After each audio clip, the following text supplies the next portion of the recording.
Work from home విషయంలో IT కంపెనీలు కఠినంగా వ్యవహరిస్తున్నాయి. పూర్తి స్థాయిలో ఉద్యోగులను ఆఫీసులకు రప్పించేందుకు తీవ్రంగా ప్రయత్నిస్తున్నాయి. ఈ విషయంపై ఇప్పటికే టీసీఎస్ ఉద్యోగులకు ఫైనల్ వార్నింగ్ ఇచ్చింది. ఉద్యోగులు ఖచ్చితంగా వారానికి 5 రోజులు ఆఫీసులకు రావాలని ఆదేశించింది. ఇప్పుడు మరో సాఫ్ట్వేర్ సర్వీసెస్ సంస్థ హెచ్సిఎల్ టెక్ అదే దారిలో నడుస్తోంది.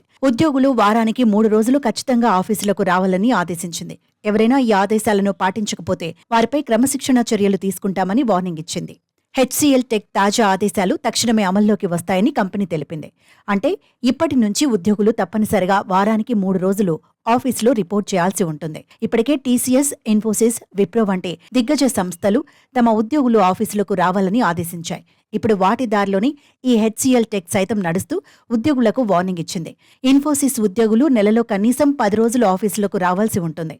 అలాగే విప్రోలో వారానికి 3 రోజులు ఆఫీసులకు రావాలని ఆదేశించింది. మరోవైపు ఈ విషయంపై కంపెనీ ఉద్యోగులు పలు విషయాలు సోషల్ మీడియాలో పంచుకుంటున్నారు. ఉద్యోగులు వారానికి 3 రోజులు ఆఫీసుల్లో రిపోర్ట్ చేయకపోతే పేమెంట్ లేకుండా లీవ్గా పరిగణిస్తామని మేనేజ్మెంట్ హెచ్చరించినట్లు తెలిపారు. ఉత్పాదకతపై యాజమాన్యం ప్రత్యేక దృష్టి సారించిందని, ఉద్యోగులు రోజుకు కనీసం 8 గంటలు పనిచేయాలని చెబుతున్నట్లు పేర్కొన్నారు. 8 గంటల పాటు ల్యాప్టాప్ యాక్టివిటీ నమోదు కాని సందర్భంలో చర్యలు ఉంటాయని చెప్పినట్లు వెల్లడించారు.